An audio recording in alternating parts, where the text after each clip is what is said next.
Revi credit to GCash. Let's go. To start, ipapakita ko sa inyo na may 5K Revi credit ako. So para ma-transfer siya sa GCash, unang gagawin ay maghanap ng GCash Pera outlet. Pagkatapos tanungin na tendera kung nagpapakash out ba sila ng Revi credit. Kapag nagsabi ng yes ang bantay ng tindahan, hingin mo ang QR page ng tindahan, then buksan ang CIMB app, click QR reader sa gitna, at mapupunta ka dito. Scan the QR na binigay ng GCash Pera outlet tulad ng ginagawa ko. Or pwede mo rin i-picture ang photo at upload QR mo. Sa gallery mo, makikita ang QR, then click mo lang, then makikita mo ito. Next step is click the check button sa lower right corner ng screen mo. At mapupunta ka dito. Dito sa Pay From, if makikita mo na ito, hindi ito Revi, press this down arrow at change mo to Revi para magamit mo ang Revi credit mo. Dito sa PHP, enter mo lang amount na gusto mo i-transfer to GCash.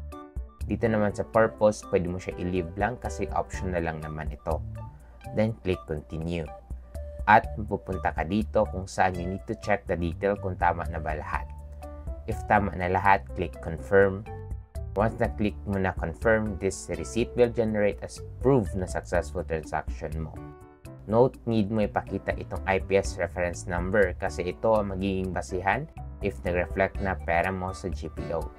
Once na-confirm mo ng tendera na nag-reflect na, pwede mo na makuha ang pera mo sa CMB Revi Credit, or if ayaw mo na cash, pwede mo naman itong ipatransfer sa GCash wallet mo. Kausapin mo lang ang tendera.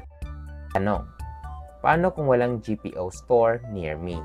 In that case, you can message me at my FB page or Instagram tulad ng ginawa ng aking mga subscriber at FB followers for trade kasi po, GPO rin ako. Helpful ba ang video na ito para sa inyo? Ang gusto nyo din matutunan paano mag-cash out ng unverified GCash?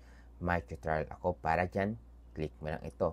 O di kaya gusto mo matutunan how to convert atomic credit to cash? May tutorial din ako para dyan. Click mo lang ito.